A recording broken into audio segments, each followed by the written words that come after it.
सवाल शुरू होता है, bismuth is an element in group 15 of the periodic table.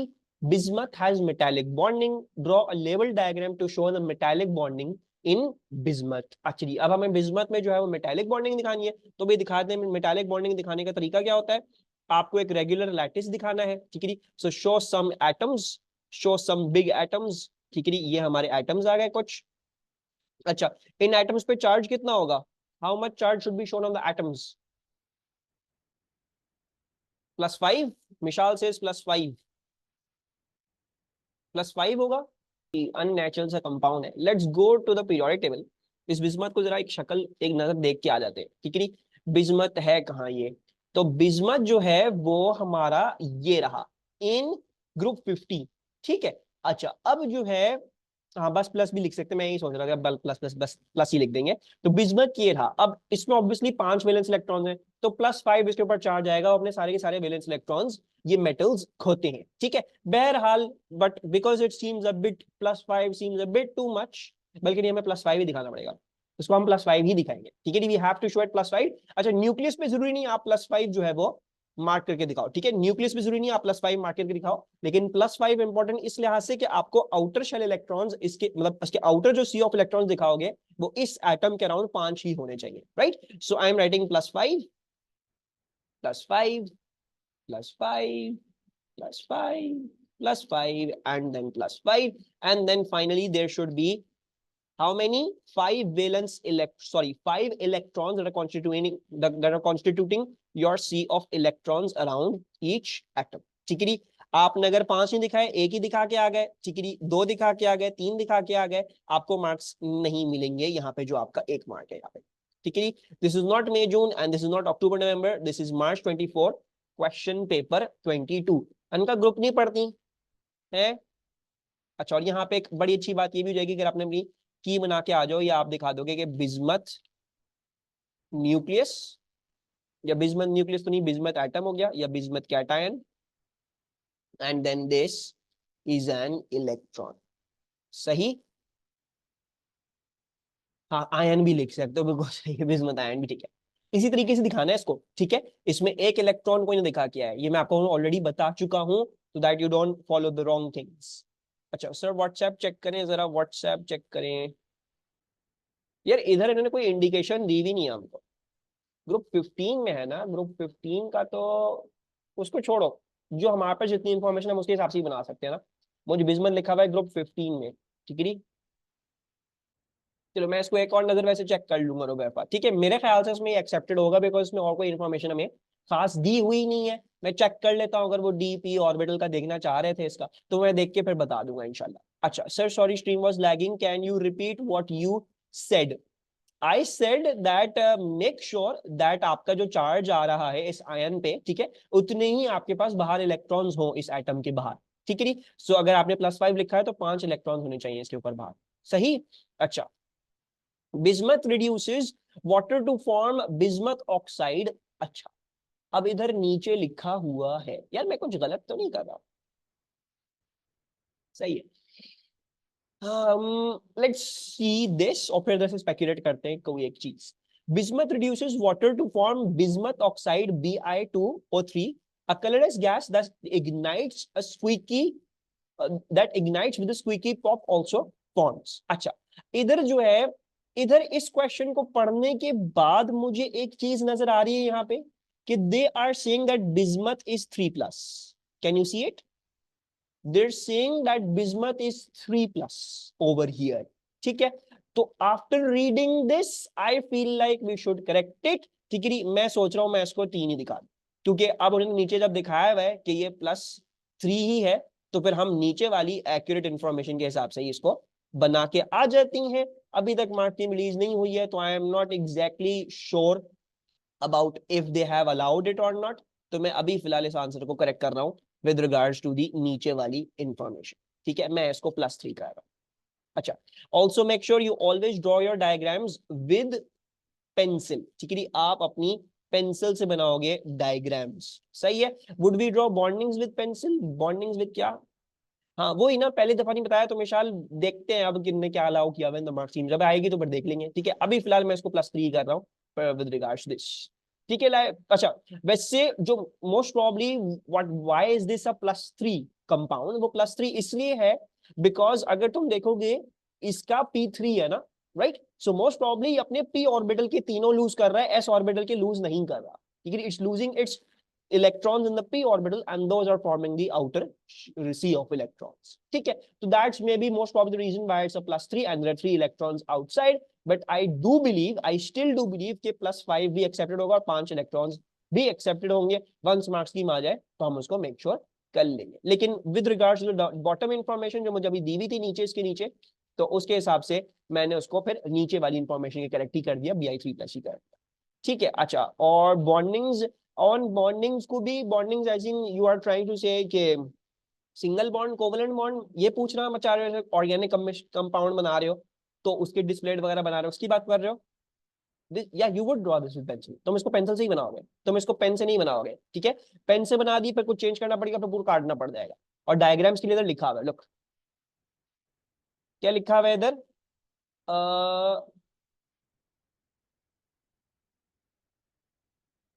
ठीक।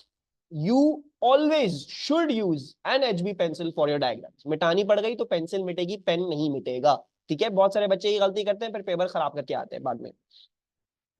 ओनली व्हेन दे से डायग्राम इन द क्वेश्चन, ठीक है। डायग्राम इन द क्वेश्चन, तुम डायग्राम बना रहे हो, स्केलेटल फॉर्मूला बना रहे हो, डिस्प्लेड फॉर्मूला बना रहे हो, उसमें भी ठीक है, उसमें भी वो लिख के नहीं देंगे तुम्हें कि ये डायग्राम का मतलब एनीथिंग दैट यू ड्राइंग, ठीक है। Anything that you drawing you can do it with pencil.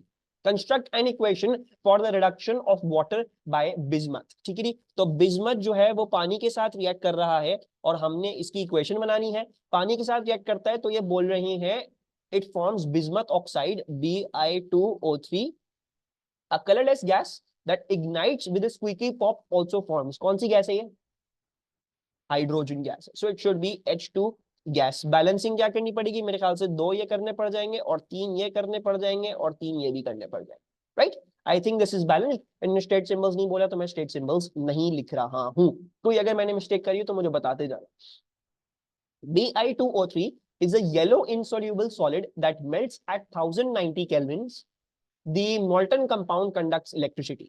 Deduce the structure and bonding of Bi2O3. Explain your answer. Ionic और structure कैसा है इसका, bonding तो ionic है, giant ionic lattice, बिल्कुल सही। So it has a giant ionic lattice।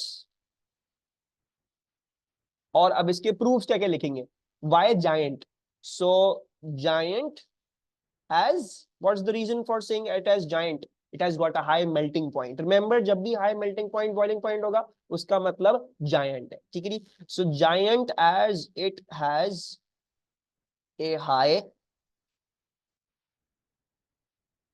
melting point। और ionic क्यों बोल रहे हैं, नहीं नहीं लैटिस लिखना जरूरी नहीं है, ठीक है। इनसॉल्यूबल, लेकिन मेरा बच्चा किसने पूछा ये, मोइज। मोइज, आयोनिक कंपाउंड सारे तो सोल्यूबल नहीं होते, ठीक है। जैसे बेरियम सल्फेट वो भी सोल्यूबल नहीं होता, मैग्नीशियम हाइड्रोक्साइड वो भी सोल्यूबल नहीं होता। तो आयोनिक होने का मतलब ये नहीं कि सोल्यूबल लाजमी होगा। आयोनिक का मतलब ये है कि उसमें मॉल्टन करता है जब कंडक्शन होता है, या एक कोई सोल्यूशन में होगा तो कंडक्ट करेगा electricity, so and so forth, और जो उसकी बहुत सारी है, ठीक है। So giant as it is my high melting point and ionic as it conducts electricity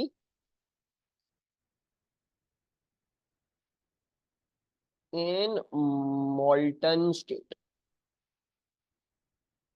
अच्छा, और क्या बोल रहे हो, strong electrostatic attraction of ions, bonds are polar, नहीं बॉन्ड्स आर पोलर नहीं लिखोगे और strong electrostatic attraction of ions भी नहीं लिखोगे when you are proving the ionic, ठीक है। आयोनिक के बारे में जब लिख रहे हो, उसको जब प्रूव कर रहे हो तो ऐसी कोई ही बात लिखनी है जैसे क्वेश्चन में बताया होगा, ठीक है। आपको बताई भी होगी, हो सकता है यहाँ पे ये लिखा हुआ हो इट डज नॉट हाइड्रोलाइज, तो then you could have said okay maybe it's an ionic compound because it did not hydrolyse. हम सबको पता है कोवलेंट कंपाउंड से हाइड्रोलाइज कर जाता है पानी में, ठीक है। तो कोई ऐसी, कोई ना कोई आपके पास ऐसी हिंट होगी। यहाँ पे क्या था, इट कंडक्ट्स। सो अपनी तरफ से फिर कुछ लिखो, ठीक है। Go and read the question and उसके हिसाब से फिर करके लिखोगे तो आंसर्स आपकी कभी भी कॉम्प्रोमाइज नहीं होंगे। Bi2O3 can be used to form NaBiO3 as shown in equation 1, ठीक है। Deduce the oxidation number of Bi in Bi2O3 and in NaBiO3। Bi2O3 में क्या है इसका ऑक्सीडेशन नंबर? +3 है। वेरी गुड, ये तो हम अब ऊपर निकाल के आए। और NaBiO3 में क्या है? +5 ही है। ठीक है, -2, this is +1, -2 into 3 -6, -6 + 1 is -5, so -5 + 5 = 0, तो इसको +5 होना लाजमी। Identify the reducing agent in equation 1। Equation 1 में रिड्यूसिंग एजेंट कौन है? बिस्मथ। मिशाल कहनी है बिस्मथ, सही कहनी है मिशाल। ऑक्सीजन नहीं है? यस, बिल्कुल सही है चिकरी। It is bismuth because bismuth itself got oxidized। चिकरी, yes, itself got oxidized। Reducing agent gets oxidized और दूसरों को रिड्यूस करता है। इसने ऑक्सीजन को बेसिकली रिड्यूस करा है 0 to -2, खुद ऑक्सीडाइज हुआ है +3 to +5। ये क्या हो गया? अच्छा, फिर क्या है? NaBiO3 is an oxidizing agent with similar properties to KMnO4। ठीक है, यानी KMnO4 के जो रिएक्शंस है उसी के सिमिलर ये NaBiO3 आपको आपको रिएक्शंस देगा। Figure 1.1 shows an example of the use of NaBiO3 as an oxidizing agent। तो आपके पास ये था, इसको आपने ऑक्सीडाइज किया तो Y बन गया +Z बन गया। ठीक है, some very unknown kind of reaction, लेकिन खैर ये दिखाया है आपको। It is a use of it as an oxidizing agent। Oxidation हो रही होगी इधर। Explain the term oxidizing agent। What's the meaning of the term oxidizing agent? Okay, so we're going to say species, yeah, a species, yeah, you can also write a agent as well, ठीक है, an agent, a species that oxidizes other species and gets reduced its own self। ठीक है, compound X forms from methyl but2ene when methyl but2ene reacts with KMnO4। ठीक है, state the essential conditions needed for this reaction। methyl but2ene के साथ जब हम KMnO4 react करते हैं तब हमारे पास ये कंपाउंड X फॉर्म होता है। What are the essential conditions for this reaction? Cold and dilute. Very good, so हमें डायोल बनाना है, राइट? आपने मिथाइल ब्यूट2ईन को कन्वर्ट किया इनटू अ डायोल। डायोल कैसे बनता है? जब you use cold and dilute KMnO4 aqueous, right? So cold and dilute are the ones that are going to get you the marks. Complete table 1.1 to show what is observed when compounds Y and Z react separately with the named reagents। अच्छा, Y और Z मैं नीचे copy paste कर रहा हूँ, ठीक है, ताकि हम साथ साथ, बल्कि छोड़ो हम ऊपर ही देख लेते हैं, इनको नोट कर लेते हैं। अच्छा, Y क्या है? Y I believe we can all see it is a ketone. और अगर कीटोन में भी थोड़ा और स्पेसिफिक होना चाहे तो दोनों तरफ से ये मिथाइल कीटोन है। I hope you guys can see. So it's not only a ketone, it's a methyl ketone. दूसरी बात ये क्या है? ये हमारे पास है अल्डिहाइड। ठीक है, दिस इज एन अल्डिहाइड। और अल्डिहाइड कैसा है? ये अल्डिहाइड एक दो इथेनॉल है, ठीक है, और वो जो है वो प्रोपनोन है। ठीक है, प्रोपनोन नहीं, मिथाइल अल्डिहाइड नहीं लिखोगे। मिथाइल अल्डिहाइड, अल्डिहाइड है तो वो तो, वैसे अगर तुम वो कह रहे हो तो मैंने जब भी लिखा है इथेनॉल इसको, ठीक है, अगर तुम वो बात तुम्हारा दिमाग वहां पहुंच गया मिशाल, तो मैं वही बात उधर ही चीज को करने के लिए मैंने लिखा। अच्छा, सो प्रोपनोन है जो एक मिथाइल कीटोन है दोनों तरफ से, और एक अल्डिहाइड है जो इथेनॉल है हमारे पास। ठीक है, अब क्या लिखा हुआ है? Na2CO3 के साथ Y रिएक्ट नहीं करता है। Will Z react with Na2CO3?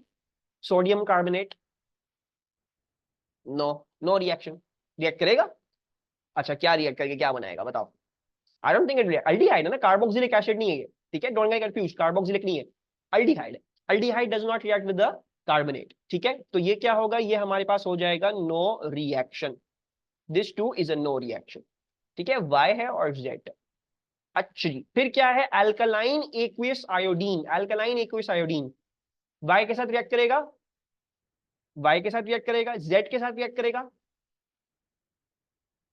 Z के साथ भी रिएक्ट करेगा। ये वो स्पेशल वाला है, ये मिथाइल कीटोन, ये वो स्पेशल वाला अल्डिहाइड इथेनॉल। चार थे ना इसमें, अल्कलाइन एक्वियस आयोडीन में चार थे, methyl ketone, secondary methyl alcohol, या फिर इथानॉल, या फिर इथानैल। ठीक है, ये चार है। इथानॉल इथानॉल स्पेशल केसेस है, वैसे ब्रॉड कैटेगरी में मिथाइल कीटोन या फिर methyl alcohol, secondary methyl alcohol, right. So alkaline aqueous iodine will give us a yellow precipitate with this and a yellow precipitate with this as well, right? समझ में आया ये? कोई problem इसमें? और जो बाकी बच्चे ने चुप चुप बैठे हुए हैं खौफजदा होके, अब्दुलरहमान। अच्छा, 2,4-डाइनाइट्रोफिनाइल हाइड्रोजीन जो रिएजेंट है, दैट रिएक्ट्स विद बोथ। ठीक है, ये दोनों के साथ दे देगा। अब आप इसका ऑरेंज प्रेसिपिटेट भी लिख सकते हो, येलो प्रेसिपिटेट भी लिख सकते हो, दोनों दोनों का ही सही है। ठीक है, ओके ओके, ठीक है। ऑरेंज प्रेसिपिटेट, इसके साथ भी ऑरेंज प्रेसिपिटेट, और टॉलन्स रिएजेंट सिर्फ और सिर्फ अल्डिहाइड के साथ हमें एक सिल्वर प्रेसिपिटेट या एक सिल्वर मिरर दे देगा। ठीक है, so no reaction and we're going to say silver PPT या सिल्वर मिरर लिख दो। मोइज मेरा बच्चा, हाँ पीपीटी लिख सकते हो। मोइज रिकनेक्ट,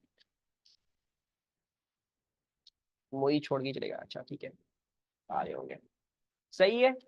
अच्छा, फिर क्या है? Construct an equation for the reaction of Z with NaBH4, use H represent an atom of hydrogen from the reducing agent. ठीक है,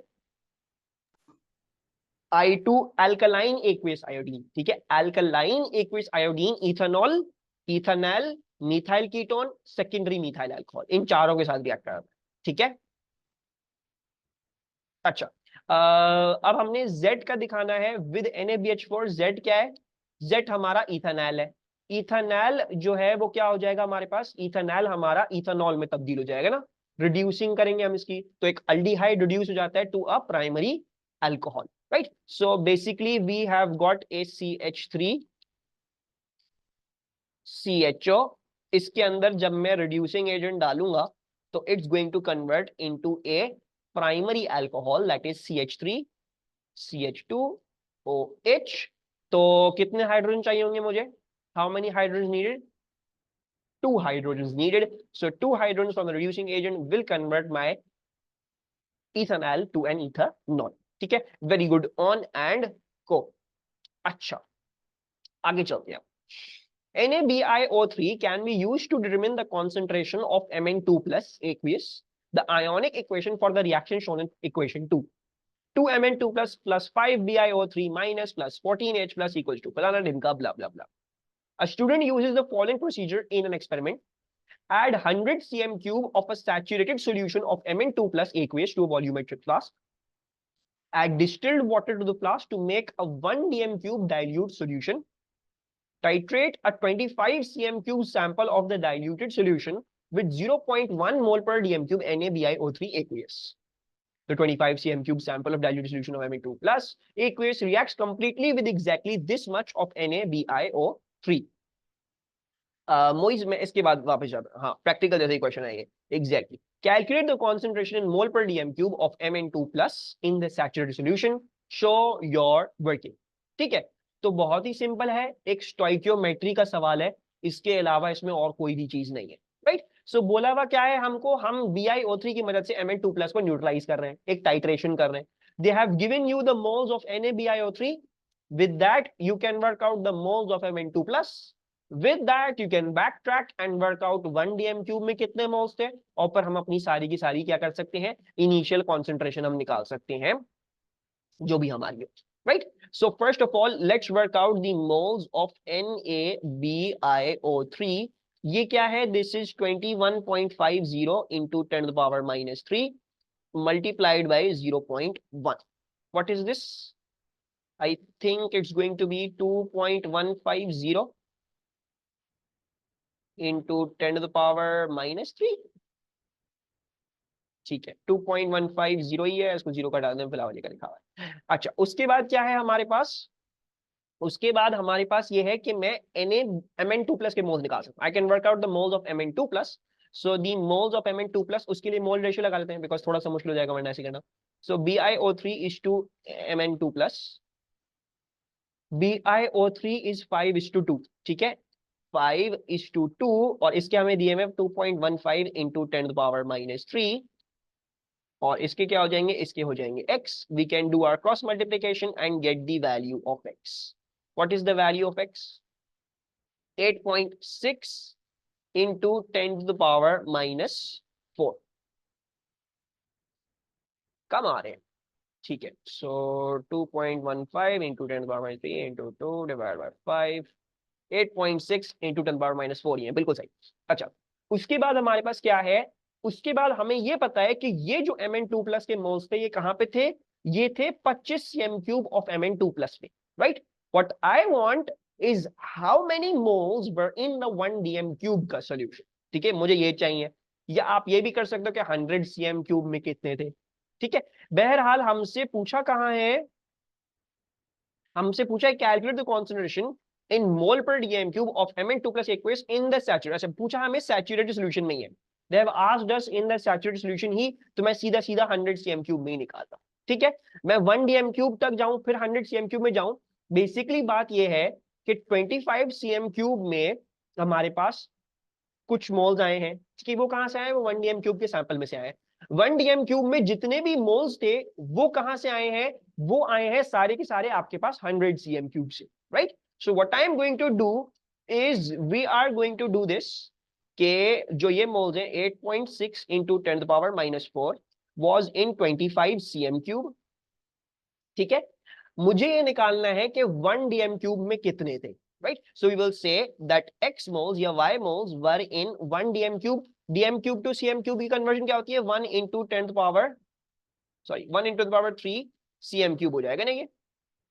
तो मैंने इसको भी कन्वर्ट कर लिया and we can work out how many y moles were present in 1 dm³ of the solution. तो कितने हो जाएंगे ये, 3.44 इंटू 10⁻⁻3.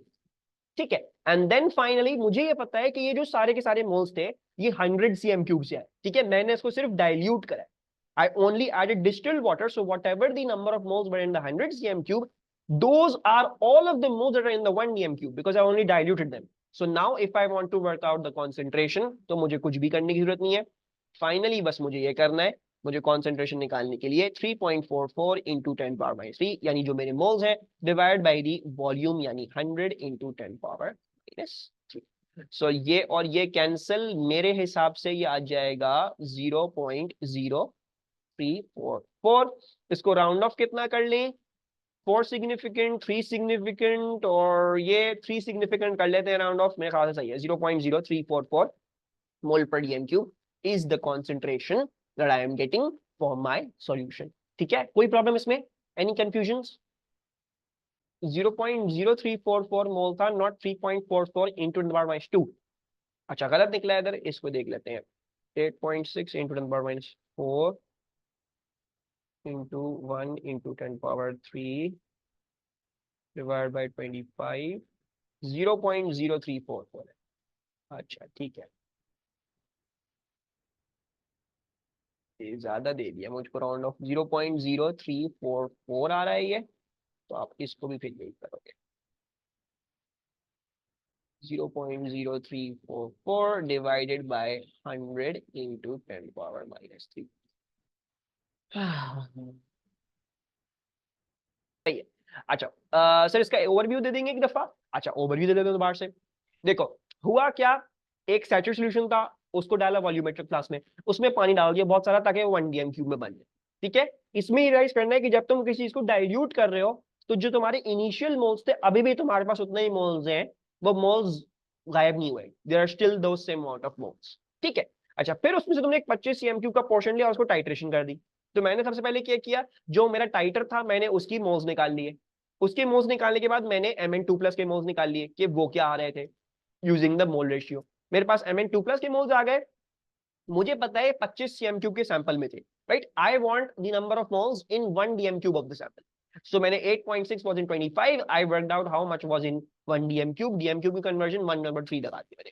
ठीक है, वरना तुम 25 इंटू 10⁻³ भी कर सकते हो, दैट इज ऑल्सो वैलिड. तुम dm³ में कर दोनों चीजों को. तुम्हारे पास आ गए y के मोल्स कि भाई इतने मोल्स थे. आपने बताया ये सारे मोल्स कहां से आए, ये सारे के सारे मोल्स 100 cm³ के सॉल्यूशन में से आए. तो मैंने अपने मोल्स को डिवाइड कर लिया by the volume of the water that I had initially, I got the my concentration of the saturated solution. ठीक, moving onwards, question number 2, chlorine reacts with many elements and compound to form chlorides. Formula of chloride हमें जो है वो क्या करना है, we need to complete table 1 2.1। ठीक है, तो Na का formula of chloride what's that, NaCl, Mg का क्या होता है, MgCl2, और सिलिकॉन का क्या होता है, SiCl4 होता है। ठीक है जी, स्ट्रक्चर ऑफ क्लोराइड, ये जायंट है, मैग्नीशियम का जायंट और सिलिकॉन का सिंपल, जायंट नहीं होता, सिंपल होता है, दैट्स गुड। ठीक है, सिलिकॉन और सिलिकॉन डाइऑक्साइड जायंट्स है, सिलिकॉन क्लोराइड यानी SiCl4 is a simple compound. ठीक है, वो जायंट नहीं है। बॉन्डिंग ऑफ क्लोराइड, सोडियम में obviously it is ionic, magnesium में it is also ionic, and silicon में इट इज अ कोवेलेंट। बिल्कुल सही। pH of solution formed on addition of chlorine to water, तो भाई NaCl डालते हैं क्लोराइड टू वाटर तो 7 ही आती है, न्यूट्रल सॉल्ट है, right, we all know that it's a neutral salt, तो 7 ही रहती है। मैग्नीशियम का हम सबको पता है कि मैग्नीशियम 2+ होता है, पानी को पोलराइज कर देता है हल्का सा, तो हल्की सी एसिडिक हो जाती है, तकरीबन 6 तक गिर जाती है। ठीक है, सिलिकॉन SiCl4 को जब मैं पानी में डालूंगा तो क्या आएगी pH इज अप्रोक्सीमेटली 1 या 2, both of them is okay. ठीक है जी, मैं 1 लिख रहा हूं बिकॉज हाइड्रोक्लोरिक एसिड फॉर्म होता है, SiCl4 plus H2O equals to SiO2 plus HCl। ठीक है, कुछ ऐसी चीजें फॉर्म हो रही होती हैं जो आपके सॉल्यूशन को हाईली एसिडिक कर देते हैं। अच्छा, when Cl2 reacts with cold NaOH, Cl2 is both oxidized and reduced. The products are NaCl and G. State the type of redox reaction in which the same species is both oxidized and reduced. What's the name of that reaction?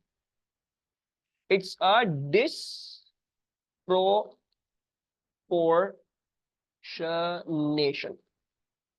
अच्छा, उसके बाद identify G. What's G भाई, NaClO।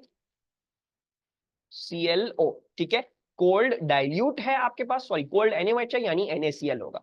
Right N equation for the reaction between Cl2 and hot NaOH। चलो, मैंने बोला था एक question याद करनी है, इसकी बैलेंसिंग याद करनी है, बताओ इसको कैसे लिखेंगे हम। Very good Mishal. ठीक है, टाइम लो, सब लो टाइम, इसकी इक्वेशन बनाओ, बैलेंसिंग के साथ मुझे देना। दिस इज एन इक्वेशन, मैंने आपको पूछा है कि भाई ये याद करना आती है, ये बहुत आती है। ठीक है, इसकी बैलेंसिंग जरूर याद कर लेना, it's going to help you lot in your exam के scenario.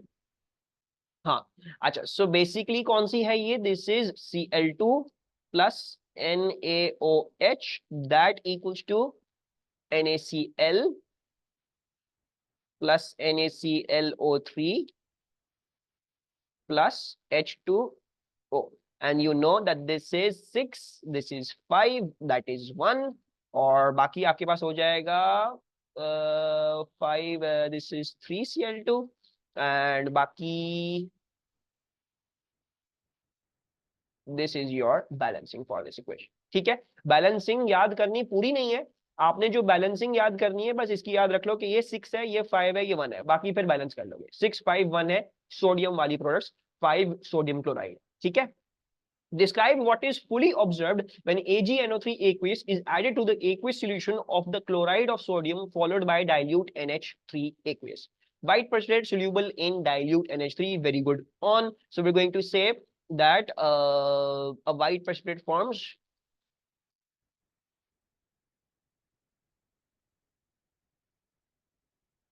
which then dissolves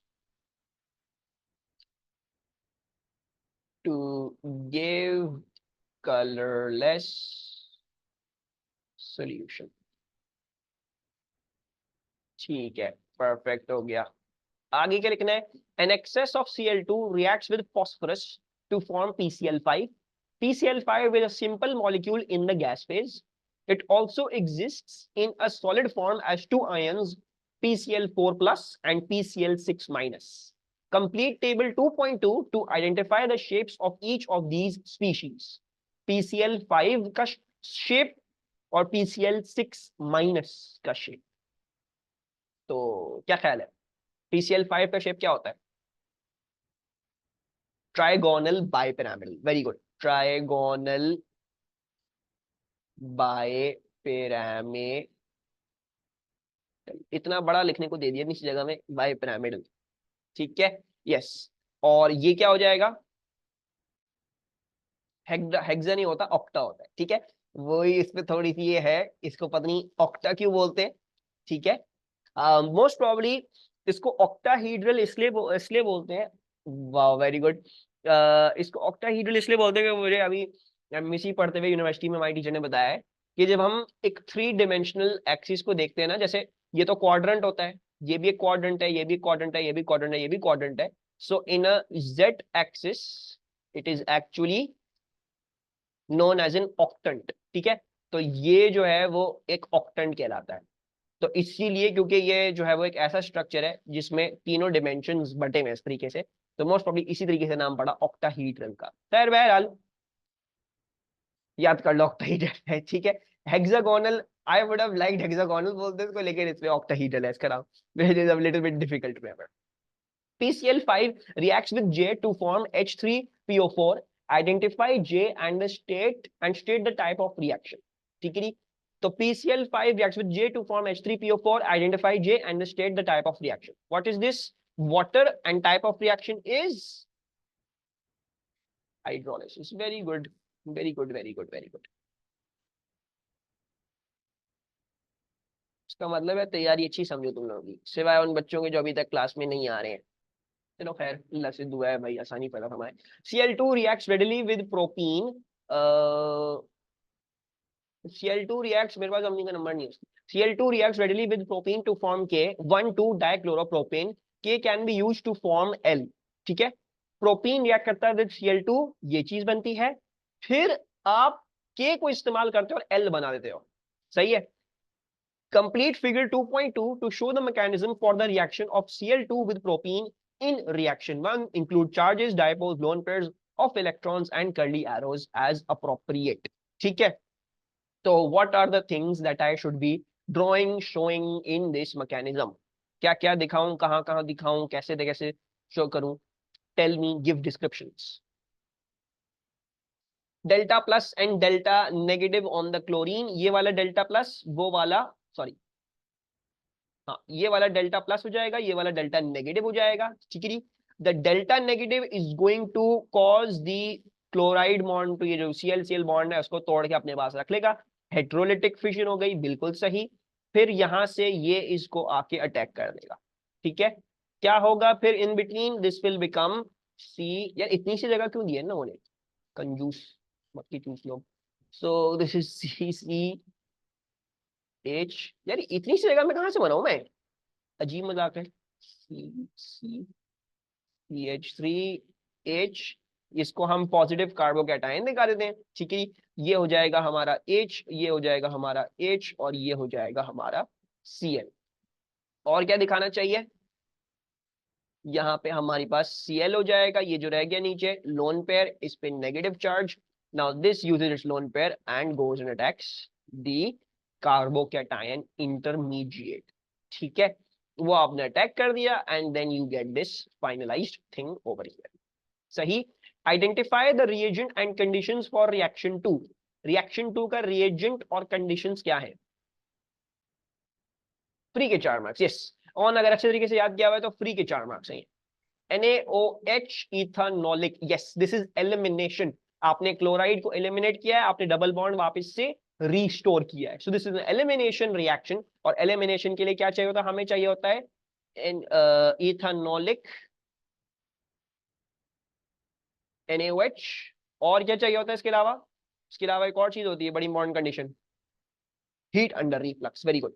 so heat under reflux, actually draw one repeat unit of the addition polymer that forms from L। तो भाई L से हमारा जो addition polymer बन रहा है हमें वो बना के दिखाना है, ठीक है। वेरी गुड रोवेफा, रोवेफा को एडवाइस याद है। तो भाई एडवाइस क्या थी, आप अपना कार्बन कार्बन डबल बॉन्ड जो है वो, यस एलिमिनेशन इन हैलोजन चेन, आप जो है अपना कार्बन कार्बन डबल बॉन्ड सबसे पहले सीध में बना लिया करें और पहले सारी चीजें बना लें, ठीक है। बाकी क्या हो जाएगा, ये हो जाएगा CH2, ठीक है। ये क्या हो जाएगा, एक जगह क्लोरीन एक जगह मीथेन। फिर आपको कुछ भी नहीं करना, आपने अपना डबल बॉन्ड हटाना है और आगे पीछे डंडियां लगा देनी है, ये बन गया आपका covalent structure of the polymer of an. आगे चलूं, एंड ब्रैकेट नहीं, ब्रैकेट इसमें जरूरी नहीं है। मोनोमर में ब्रैकेट बनाते हैं राइट, मोनोमर में नहीं बनाते bracket, you don't draw the bracket.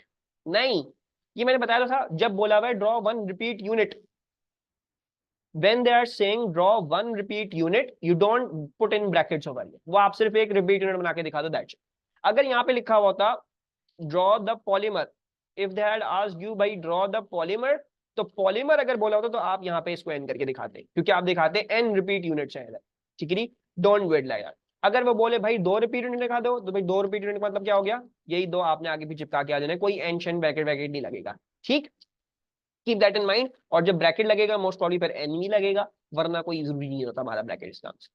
Monomer भी ऐसे बनेगा जी, मोनोमर तो विशाल, मोनोमर तो ये रहा ना, ये है monomer.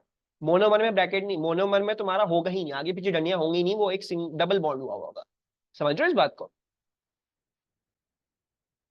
Moving onwards, nitrogen is generally an unreactive molecule, but it does react under certain conditions. Give two reasons to explain the lack of reactivity of nitrogen. Triple bond, nitrogen has a very strong triple bond, और दूसरा reason जो है वो देखा तो था मैं chat में, आई होप बाकी को भी सुना रहा हो। एंड दूसरा you can write high activation energy, ठीक है, हमने वैसे एक ही पढ़ा हुआ है, और दूसरा रीजन हम थोड़ा स्पेकुलेशन से समझ सकते हैं कि भाई most probably it has got a high activation energy, ठीक है, for reactions. Actually non polar भी नहीं, ये भी सही है, आई वुड लाइक दैट, अगर तुम ये देखोगे मोस्ट ऑब्वियसली मार्क्स मिलेंगे, नॉन पोलर है, that's also good answer. Inert लिख सकते हैं, नहीं इनर्ट तो, इस इनर्ट का मतलब ही जनरली अनरिएक्टिव हुआ ना, वो तो ऑलरेडी बता चुका है, इनर्ट का मतलब ही जनरली अनरिएक्टिव हो गया, तो फिर तुम वो दोबारा से बात लिखोगे तो वो उसको एक्सेप्ट नहीं करेगा, ठीक है, और वो वैसे भी कोई रीजन नहीं है, ये रीजन नहीं है तो एक डिस्क्रिप्शन हो गई ना उसकी, inert. N2 can react with oxygen in an internal combustion engine to form a mixture of NO and NO2. Figure 3.1 shows the reaction scheme involving N2. N2 plus O2 equals to NO and NO2. NO2 plus H2O equals to products. NO2 and unburned hydrocarbons equals to peroxyacetyl nitrate. PAN. ठीक है, PN. Write an equation to show the formation of a mixture of NO and NO2 in reaction 1. तो भाई हमने nitrogen को react करना है with oxygen, और NO और NO2 बनाना है, ठीक है, तो मेरे ख्याल से ये कर ले, इसको हम जो है बैलेंसिंग ऐसे नहीं करते, आसान वाली बैलेंसिंग कर लेते हैं, NO और NO2 ये हो गए 3, इसको कर लेते हैं 3/2, ठीक है, let's move the oxygen a bit forward and let's write this as 3/2, ठीक है, so N2 plus 3/2 equals to NO plus NO2, simple straightforward, में कुछ मुश्किल नहीं थी। Give the formula of the products of reaction 2, क्या है भाई इसकी प्रोडक्ट्स क्या होंगी, H2O plus NO2, HNO3, इसके अलावा कुछ होगा, एनीथिंग एल्स, नहीं, अच्छा ठीक है, HNO3, HNO3, वैसे प्रोडक्ट्स लिखी है इधर, थोड़ा सा इधर बच्चों को कंफ्यूज करने के लिए लिखा हुआ है इधर,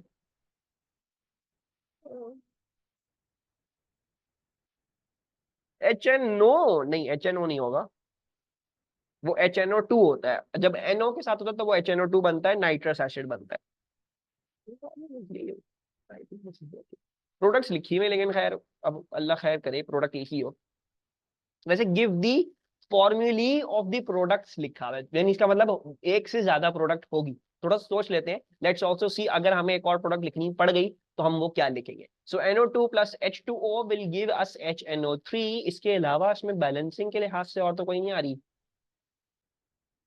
सही हो सकता है there is an H plus over here, maybe, ठीक है, सही है। अच्छा, अब मेरे ख्याल से सर एक मार्क के लिए मे बी एक ही हो, नहीं नहीं दो है ना, देखो फॉर्मूली ऑफ द प्रोडक्ट्स है, मैं इसमें थोड़ा सा सोच रहा हूँ, I am just trying to give you a way कि तुम लोग अगर और कुछ लिखना हो तो फिर क्या लिखोगे। अच्छा, अब क्योंकि इसकी मार्क्सिंग दी हुई है तो थोड़ा सा मैं अभी बिल्कुल श्योर नहीं हूँ। अच्छा, वैसे तो होता एक ही है, ठीक है, HNO3 होता है, लेकिन supposedly there is some other over here as well. अब इसमें हम कौन कौन सी लिख सकते हैं? अच्छा, एक तो होता है, एक और चीज आपको पता होनी चाहिए जो मैंने शायद आपको पढ़ाई भी है, कि H2O जब NO के साथ चेक करता है तो नाइट्रस एसिड बनाता है। ठीक है, so maybe you could have gone with a nitrous acid as well. ठीक है, आप इसे नाइट्रस एसिड भी जा सकते हैं, लेकिन मैं नाइट्रस एसिड डाल रहा हूँ तो वो बैलेंस नहीं हो पा रही इक्वेशन, मतलब it's not an easy balancing, वो पर बहुत ज्यादा कोई पारी होगी और वो मोस्ट बैलेंस नहीं होगा। ठीक है, मेरे ख्याल से as per my speculation the answer could be an H+। डिग्री एज पर माई स्पेक्यूलेशन, जो मुझे समझ में आ रहा है, जो ऐसी देख के मुझे पता चल रहा है कि H+ जो है वो हो सकता है। ठीक है, the reason for that is, उसका रीजन क्या है, अगर आप ये देखोगे ना, NO2 + H2O है, ठीक है, तो आपके पास HNO3 बन गया, एक हाइड्रोजन बेचारा वो कहीं भी नहीं आया, राइट, इट वाज नोवेयर, वो यहाँ रिएक्टेंट साइड में भी बैलेंस हो रहा है और प्रोडक्ट साइड में भी यहाँ पे बैलेंस नहीं हो रहा, तो मैंने उसको बैलेंस करने के लिए मैंने एक H+ डाल दिया। लेकिन ये मसला अगर हमारा चार्ज बैलेंस नहीं है, नहीं, ये नहीं होगा, इसको मुझे देखना पड़ेगा कोर्स में कोई स्पेसिफिक चीज ना हो। चलो आई विल सी दिस, ठीक है, मैं इसको देख लूंगा, मैं ये देख लूंगा कि कोर्स में कोई स्पेसिफिक रिएक्शन है तो मैं आप लोगों को बता दूंगा कि भाई ये चीज याद कर लो। वैसे अभी फिलहाल क्वेश्चन 3 रहता है, आई विल सी कि इसके अलावा क्या देखना होगा हमें। State 1 environmental consequence of reaction 3। Reaction 3 का एनवायरमेंटल कॉन्सिक्वेंस क्या है? पर ऑक्सी एसिटाइल नाइट्रेट बनता है, फोटोकेमिकल स्मॉग। Yes, perfect. तो फोटो केमिकल स्मॉग सही है।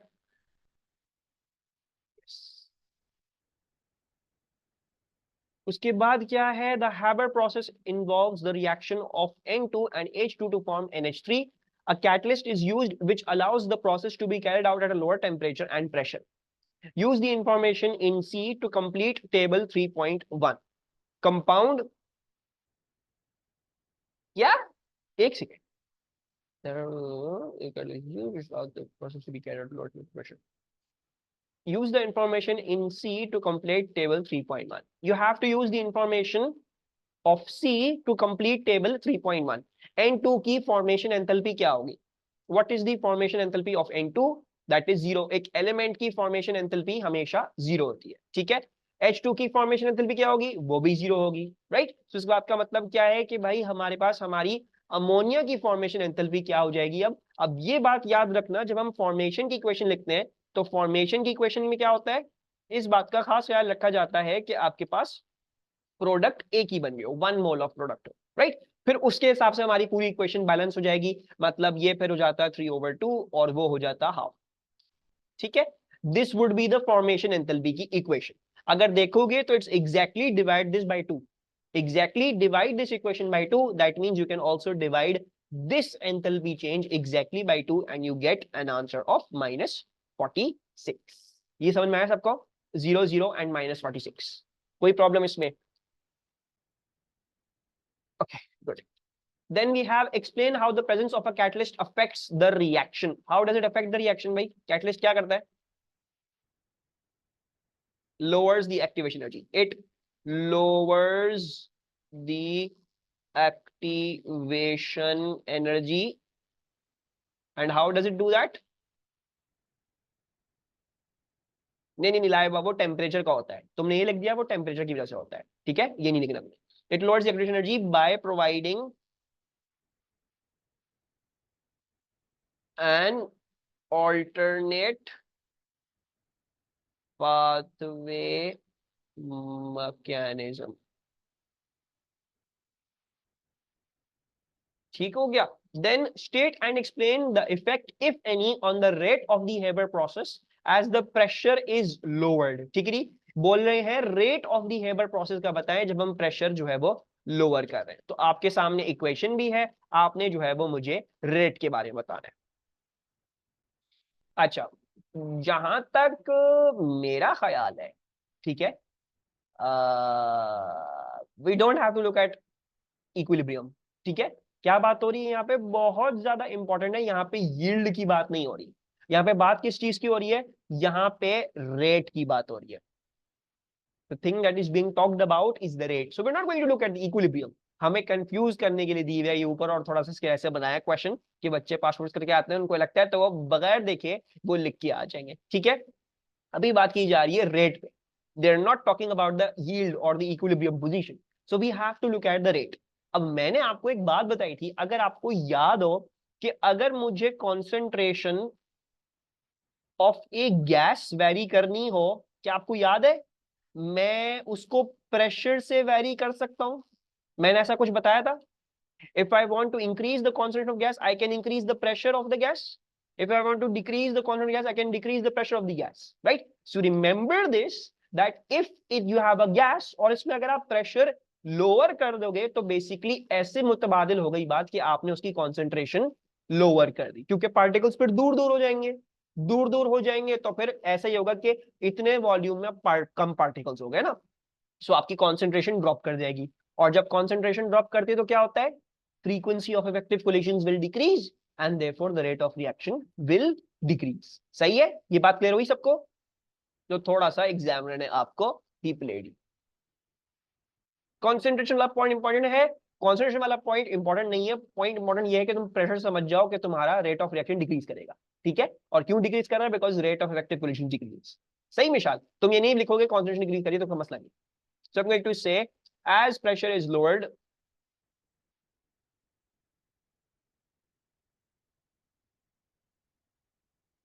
the rate of reaction decreases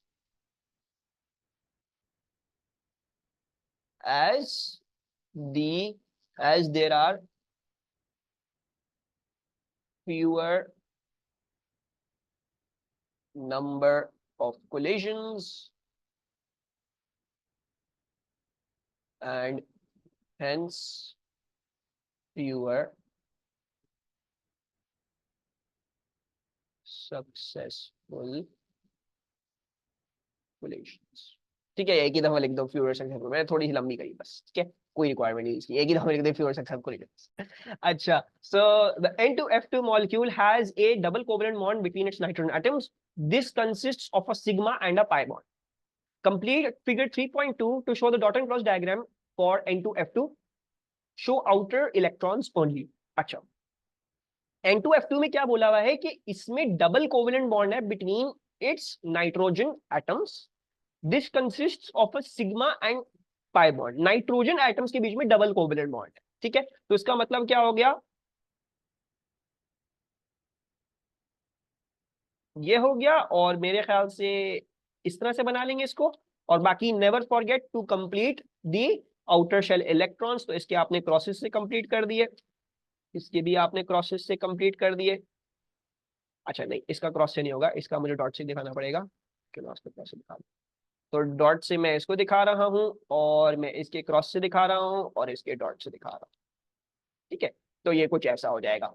ठीक है, बाकी बस ये मेक श्योर करना कि अच्छा ये भी कर सकते हो. एक और चीज मैं जरा तुम लोगों को और भी पता चलूं, कभी कभी ऐसा होता है कि आप थोड़ा सा कंफ्यूज हो जाते हो कि डॉट और क्रॉस आपको समझ नहीं आ रहे, मैं डॉट कैसे डालूं, क्रॉस किसका डालूं और क्या करूं क्या नहीं करूं.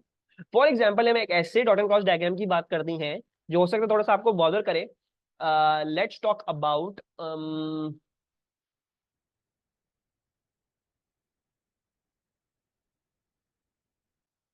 हाँ, may be you could get asked कि भाई एक OH यानी OH नेगेटिव का बना के आओ.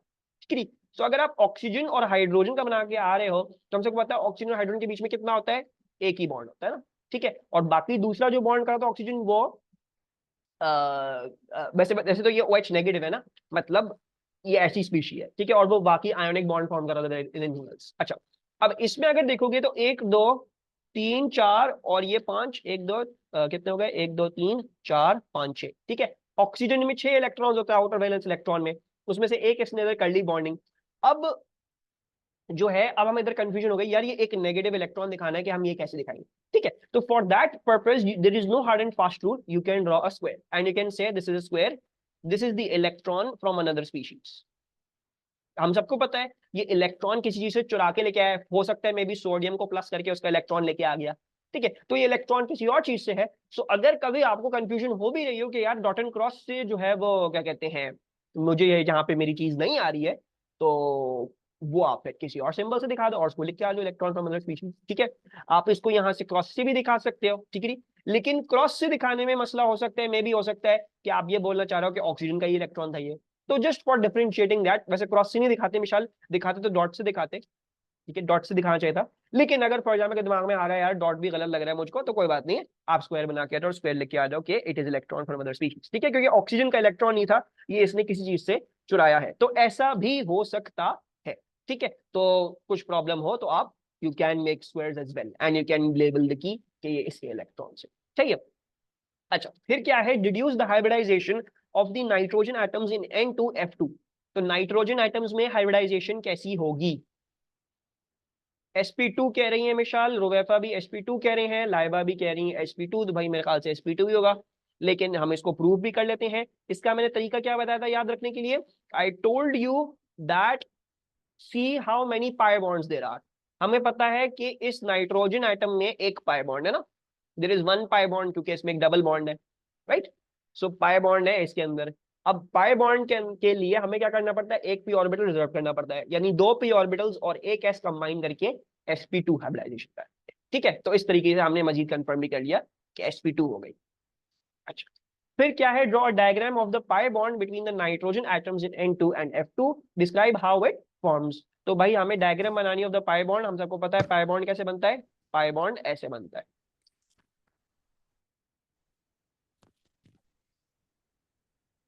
And you will show internuclear axis. अच्छा, इधर मुझे फॉर्मेशन नहीं लिखी हुई, it has not been said कि draw the diagram for the formation of a pi bond.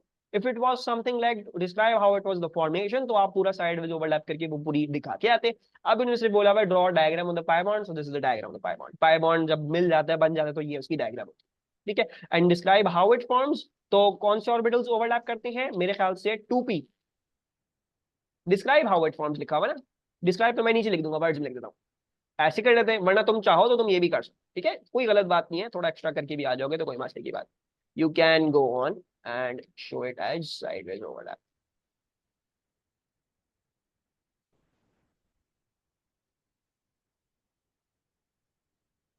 वरना इस क्वेश्चन की रिक्वायरमेंट अभी फिलहाल क्या है कि आप ये जरूर दिखा दो, यू शो दिस, बहुत ज्यादा जरूरी, एंड ये आप बाकी ये दिखा दो कि रीजन ऑफ ओवरलैप आ गया।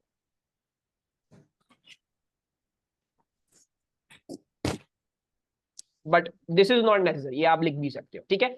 ये है असल चीज जो वो कहना चाह रहे हैं कि describe how draw diagram of the pi bond. His requirement is you draw the diagram of a pi bond and then you describe how it forms. So we will say 2p orbitals undergo sideways overlap. सही है। अच्छा, मेरे ख्याल से last question है, organic chemistry का ही है, बस उसके बाद तो पेपर खत्म है। So let's do this. Compound S is used in food flavorings. A possible synthesis of S is shown in figure 4.1. P है HBr के साथ रिएक्ट करा, Q बन गया, KCN इथेनॉल डाला, R बन गया, एसिडिफाई किया, H प्लस एक्वियस डाला, तो फिर COH बन गया, ठीक है। P Q R and S show stereoisomerism, चारों के चारों स्टीरियोआइसोमरिज्म दिखाते हैं। Complete table 4.1 by identifying with a tick the type of stereoisomerism that each molecule shows. तो भाई P कौन सी आइसोमरिज्म दिखाएगा?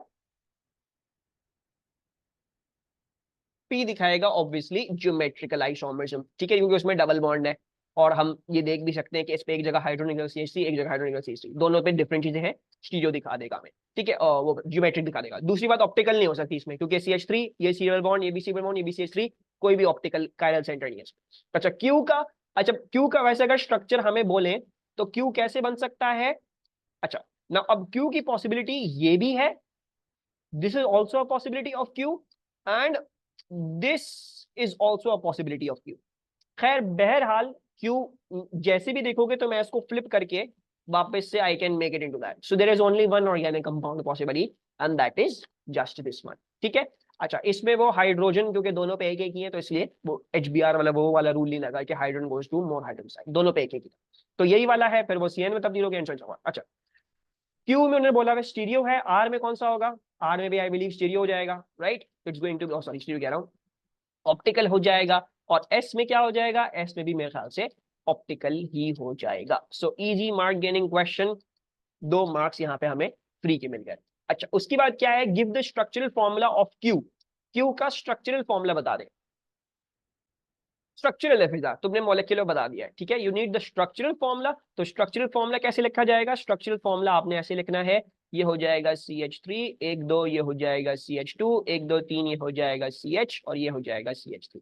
So this shall be CH3 CH2 CHBr and CH3। इसको स्ट्रक्चरल पूछा है तो स्ट्रिक्टली स्ट्रक्चरल ही लिख के आना। आपने नाम नहीं लिख के आना, ना ही डिस्प्लेड बना के आना है, ना ही आपने जो है वो मोलेक्युलर लिख के आना है। आपने यही वाला लिख के आना है, इसको ऐसे ही लिख के आना है, ठीक है। अच्छा, उसके बाद name the mechanism in reaction 2। Reaction 2 में क्या मैकेनिज्म है? न्यूक्लियोफिलिक सब्स्टिट्यूशन है, ठीक है, not addition. This is nucleophilic substitution. The halogen alkane is being replaced by a cyanide वाला जो हमारे पास एटम है, तो ये नाइट्राइल बन जाएगा ये, ठीक है। तो हम इसको क्या लिख देंगे? We will say this is nucleophilic substitution. अच्छा, उसके बाद क्या है? Complete the equation for reaction 3। R is represented as C4H9Cl।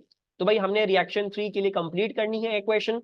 So this reacting with acid, acid का नाम नहीं बताया हुआ तो H+ ही लिख देंगे हम इसको, यानी हम इसकी आयोनिक इक्वेशन लेंगे, और COH बनता है, ठीक है। सो प्लस H+, ठीक है। थोड़ी सी जगह मैं रिएक्टेंट साइड पे छोड़ रहा हूँ, हो सकता है मुझे और भी कोई चीजें चाहिए हो। तो this shell become C4H9COOH, right? ऐसे सही है, C4H9COH। अच्छा, यहाँ पे अगर हम, हाँ सही है, ऐसे भी लिख सकते हैं, कोई मसले की बात नहीं। या फिर अगर तुम लोग चाहो तो मैं इसको C5H10O2 ऐसे लिख लेते हैं, मोलेक्युलर फॉर्म में लिख लेते हैं। अच्छा, ये हो गया हमारे पास, ये आ गया। अच्छा, और क्या हमारे पास होना चाहिए on the reactant side? What should be on the reactant side apart from the H+? Anything else? Anyways नहीं, एसिड है ना, ये क्या है? हाइड्रोलिसिस हो रही है, हाइड्रोलिसिस हो रही है। हाइड्रोलिसिस में आपके पास पानी होता है ना? So you must need water on this side, ठीक है। बाकी दूसरी बात, आई थिंक इस बात से भी हमें क्लियर होना चाहिए कि अगर आप इसको देखोगे तो आपका ऑक्सीजन कहां से आ रहा होगा? पानी से आ रहा होगा। अच्छा, अब अगर मैं इसको सोचूं तो मुझे याद पड़ता है कि यार हम ये रिएक्शन ऐसे लिखते ही नहीं थे। H+ तो कैटलिस्ट होता है, H+ तो रिएक्शन में टेक पार्ट ही नहीं करता। तो असल रिएक्टेंट तो तुम्हारा हमारा H2O ही है जो इसको हाइड्रोलाइज कर रहा है, and H+ will go over the arrow. ये हमारा कैटलिस्ट है, ठीक है, ये हमारा रिएक्टेंट नहीं है, ठीक है। और बाकी अब हम बैलेंस कर लेते हैं कि हमें कैसे बैलेंस करना है। So I believe this will become 2H2O कर लेते हैं। और दूसरी चीज क्या रेडियस होनी चाहिए? कैटलिस्ट रीजनरेट होता है जी, मोइस, मतलब जो एसिड है वो रीजनरेट हो जाता है। साइनाइड नहीं, नॉट साइनाइड, नॉट साइनाइड। अच्छा, NH3 लिख लो, क्योंकि मैंने अभी एसिड को ओवर द एरो दिखा दिया, ठीक है। इसका एक और वर्जन भी हो सकता है, C4H9CN प्लस 2H2O, आप ऐसे दिखाओ, और प्लस H+ आप यहीं पे ही दिखा दो, और फिर आप इसको C5H10O2 और फिर प्लस NH4 पॉजिटिव दिखा दो, ठीक है। अच्छा, तो अब इसको बाकी हम बैलेंसिंग कर लेते हैं।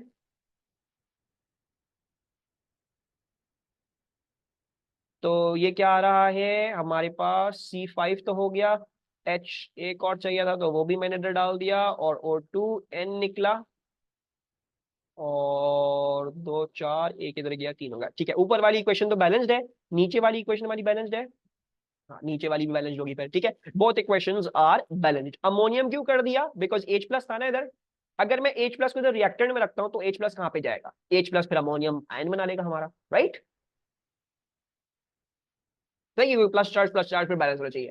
So you can use either this, you right either this और आइदर दैट, ठीक है। But my inclination would be, final मैं ये लिखता अगर मैं होता एग्जैक्ट, आप कोई भी लिख सकते हो, ठीक है। बट पर्सनली उसमें H+ भी आ गया और सब मैं चार्ट तरह भी मैं सब कुछ दिखा दिया क्या हो रहा है क्या नहीं हो रहा।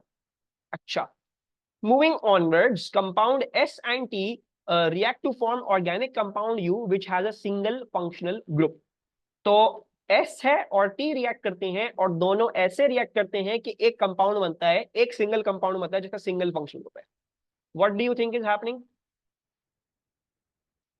I think this is esterification, right?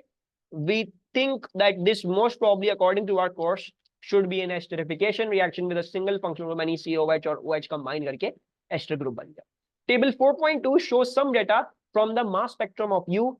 Use the data from table 4.2 to show that U contains 7 carbon atoms. कैसे दिखा देते ये?